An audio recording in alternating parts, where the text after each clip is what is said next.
Hey everyone, welcome back again. And I've got another one here. Then this again is going to be a request video.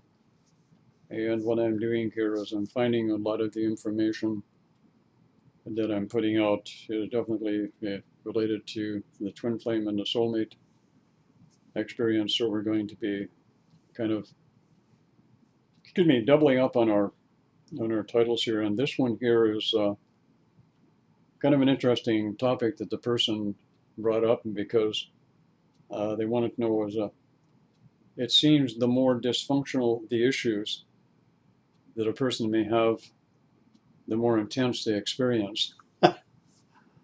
Ain't that the truth?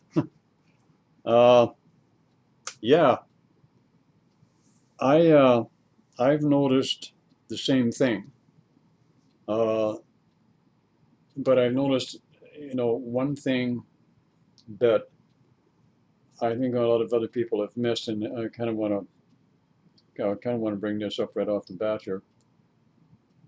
The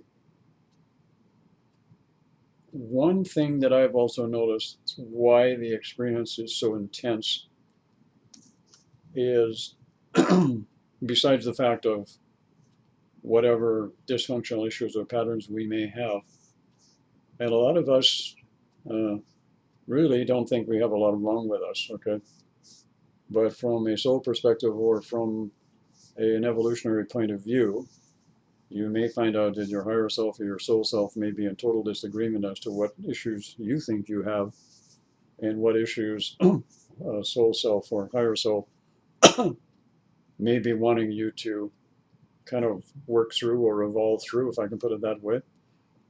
But the one thing that I have noticed also um, here on the planet is, and I'm not saying this is for everyone, but I'm saying as I have noticed, there seem to be, especially if you go around YouTube, I've noticed this. There are more and more channels going up on YouTube on a daily basis that are there for nothing more than sheer entertainment. They have no informational quality at all to them. They're there just to stimulate the senses. And some of the material and the way the commentators comment, it's like they're all going to a Grand Prix race. All right. They are vocal with a rhythmic, almost like staccato type of verbal expression. There's no relaxation in their conversation. They look like they're sitting on a on a hair dryer constantly and itching and bopping and weaving back and forth and in some kind of weird state of consciousness that they express themselves. And the whole purpose of it is to get everybody who's watching them stimulated and wired, is what I've noticed.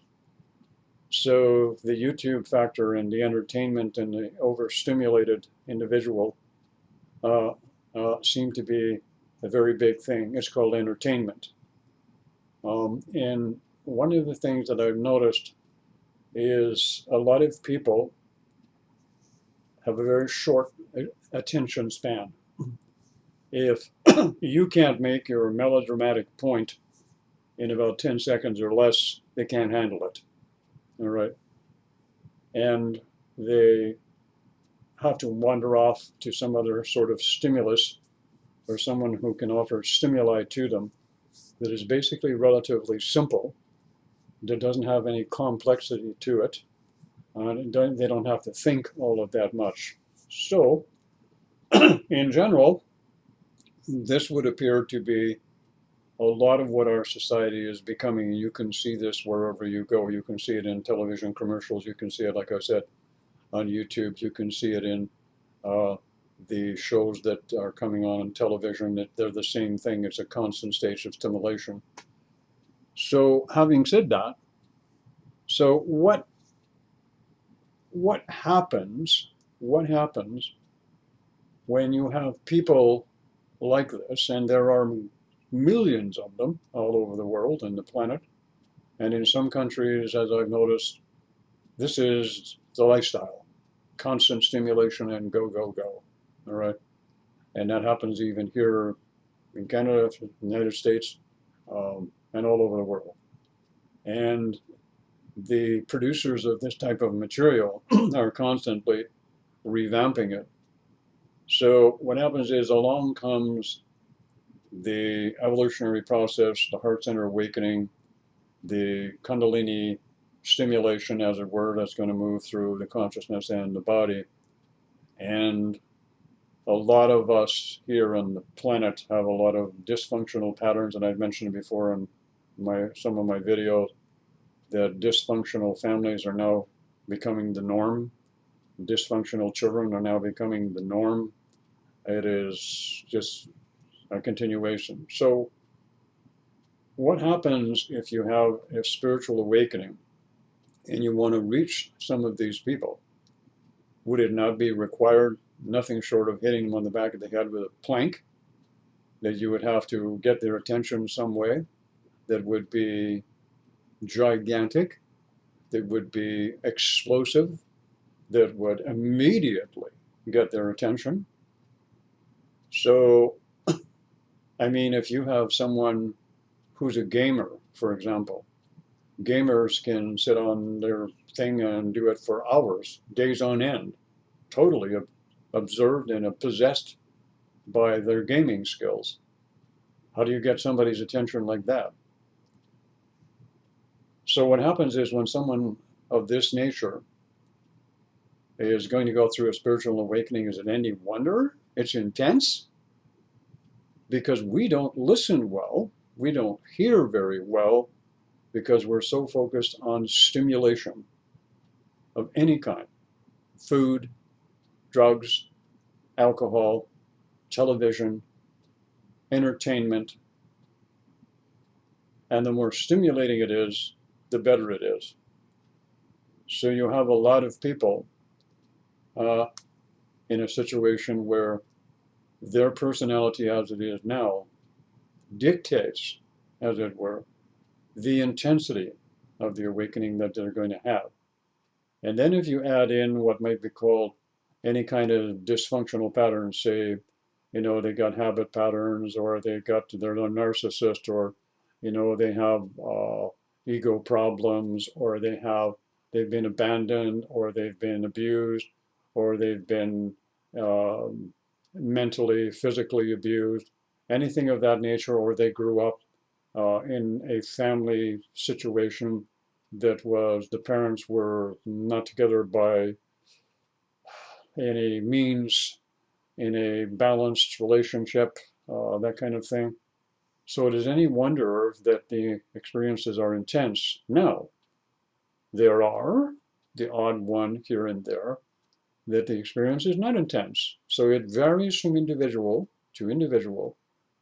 to the circumstances that surround their life and their particular state of consciousness. So every state of consciousness in an individual is like a universe unto itself.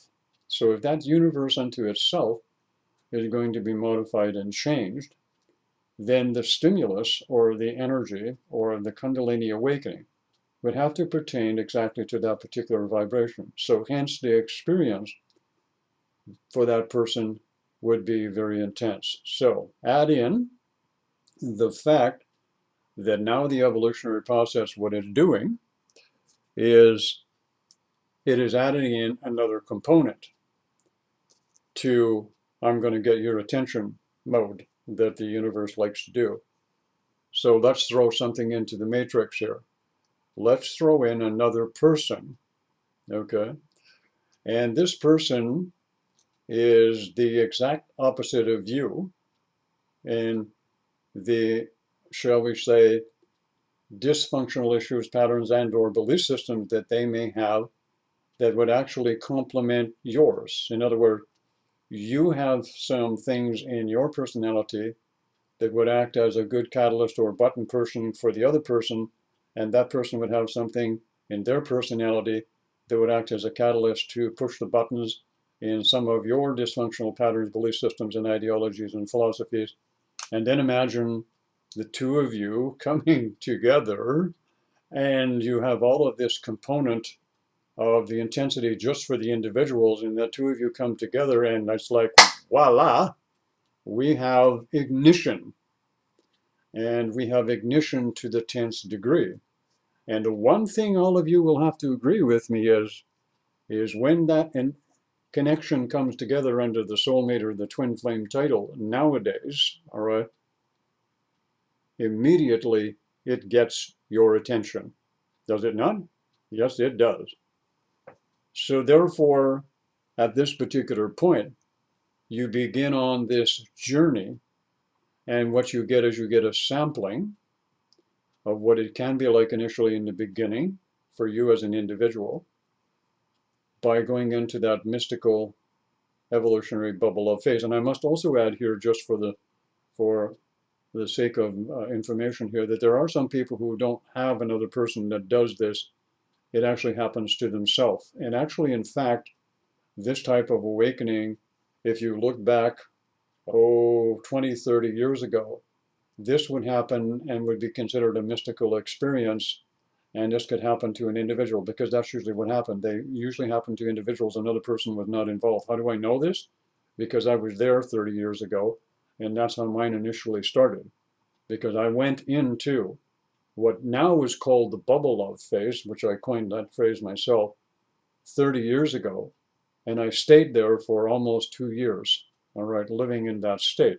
And there was no other person involved. Yes, I was in a relationship at that time, but that relationship and the woman that was in it was not the catalyst for the experience at all, or any way involved with it in a particular situation. So now we have the other person coming in. Of course, the label is the soulmate or the twin flame thing, and there's a lot of crossover and confusion in between the two.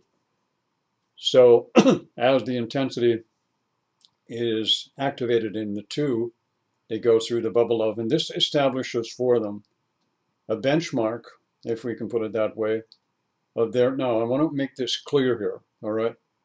In the bubble of phase, what happens is both individuals go in to that exalted state of consciousness, or that higher state of consciousness, and they feel like they're joined at the hip, okay, literally speaking. But the state of consciousness that they get to together is actually two individual states of consciousness that is activated within each one of them, all right, which is unique to them. All right, I want to make that so it's clear. It's not that you're being swallowed up by the other person, or the other person owns you, or anything like that.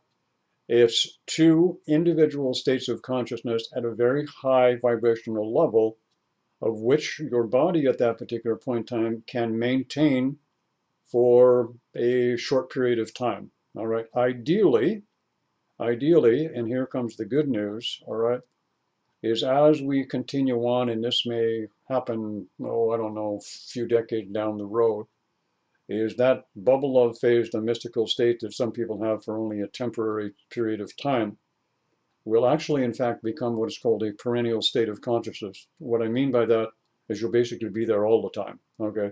You just stay there, you live there, you exist there, all right? That's where we're going, all right? And I know this for a fact, and this is what's happening. So all of the stuff that we're going through now is all of the stuff that needs to be brought up, gotten rid of, changed, modified. The body physical has to adapt, the body etheric, the body mental, the body emotional. All of the previous data that has been downloaded for millennia, lifetime after lifetime, as it were, by generations preceding us, has to be all cleansed and purged and modified, and this is what the evolutionary process is doing. So no wonder it's intense. And then added in the fact that we don't listen well, and we're constantly looking for external stimulation, as it were, to entertain us or make us feel good, because we're very uncomfortable with ourselves. I always find that people who need constant stimulation and attention from the outer world are very inadequate to their inner self. They're not comfortable spending time by themselves. They hate being alone. They just have to have stimulation all of the time, or be entertainment, or they get bored, all right? I can assure you of the one thing that I have learned over the years is I don't know very many bored people who are going through the evolutionary process. because it doesn't matter what your state of mind is, it's pretty exciting pretty much all the time. All right, there's never really a dull moment once your heart center opens up, the Kundalini gets active, and another person steps in your life. You can't say it's boring, all right? And even if the other person is not there after a while, you still can't say it's boring because you're still going through lots of exciting stuff. You may be feeling it as sadness, depression, melancholy, or whatever else, or hurt, or emotional pain, or the pain body is running away with you, but it's all part of the program.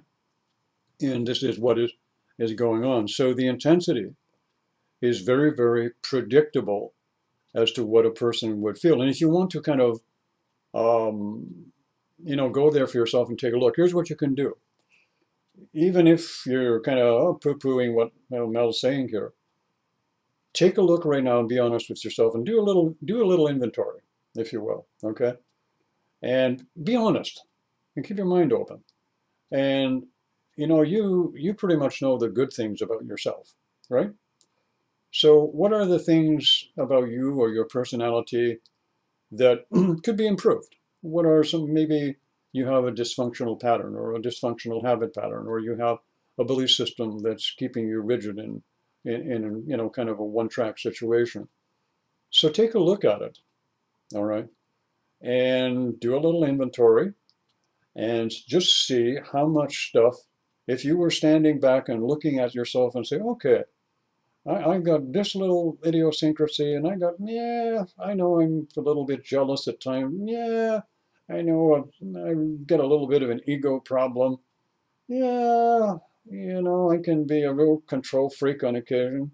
Yeah, I'm very possessive kind of thing, and I tend to be a little bit of a whiner if things don't go my way. All right, and we all have those qualities. Okay, we have the positive, we have the negative. We all have them. But look how deeply it might be ingrained within you. Okay? And understand that where you're going, those are potentials. And somebody goes, what? He said they're potentials? I said, yeah, that's exactly what I said. Look at them as being aspects of your personality that had improper grooming. Oh, I love that one.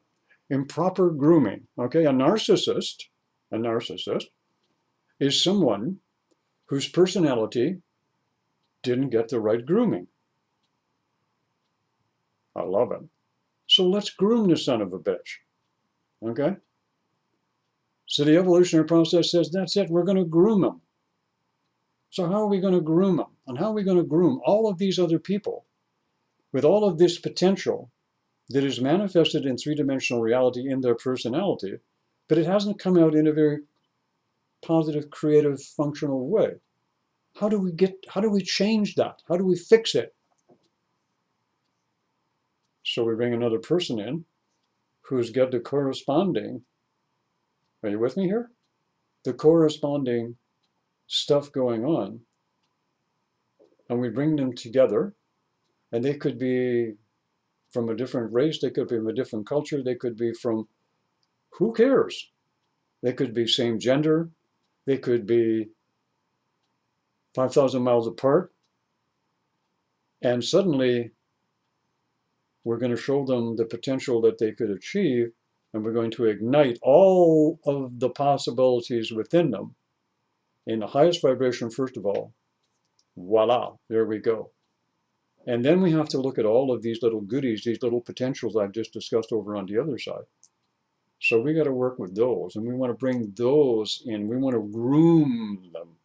We want to groom them so they flower and blossom. So what would be the opposite of being a narcissist? What would be the opposite of being an asshole? What would be the opposite of being a jerk? What would be the opposite of being jealous? Are you with me? Positive, negative, positive, negative. This isn't rocket science, folks. This is very simple. I understand it. I get it. I got it in here. And I can get it to you if you'll take time to sit down and listen to what I'm saying. And don't look for my entertainment on my channel. You ain't going to get it. You're going to get information that is helpful to you as a person. But you got to be at the stage where you're ready to sit down and listen to it and digest it and understand what's going on. If you're not there, then you're in the entertainment world. Okay. So when this starts to happen, this is what takes place. So this potential overcare now goes through the modification because of the energy of the connection between the two of you, the heart's inner connection. But most of you that experience this, okay, you don't give a shit about this, okay, what I'm talking about. All you want to do is be with him or her. And in a lot of cases, it's her who wants to be with him. There's more hers that want to be with him than him that want to be with hers at this point. So it's not all equal, all right, in that sense. So the masculine and feminine, from my report, at this particular point in time, contrary to what other people are saying, is still way out of balance. There are a lot of people out there saying, oh, the soulmates and the twin flames are coming together, and that's a crock of shit. It's not happening to any great degree yet. It's happening, but there's no mass coming together at all. All right, and one needs to only take a look around and see it. It's going to take a while yet. And the reason it's going to take a while is simply because we got too many people who are totally fascinated and stuck on the relationship part of it, when a lot more people need to be understanding and taking the schematics of it like I'm talking about and putting them together in the bits and pieces and understanding what's going on in the greater picture and the greater scheme of themselves. Have any of you ever heard the line, know thyself? Okay. Well, I can assure you of something, all right? Once your heart center opens, the Kundalini gets active within you, all right? Somebody comes into your life and hits your buttons, and your life goes to shit. Your personality and your belief system start going all out the window. You know what's going to happen? You're going to know thyself, and it's going to happen very quickly. And you may find out there's a lot of things about yourself you don't like, all right? And maybe those things have been hiding, or you've been avoiding, or you've been copping out from letting them as potentials be groomed for greater growth, greater consciousness, and greater you. Think about it. Have a great day, everybody.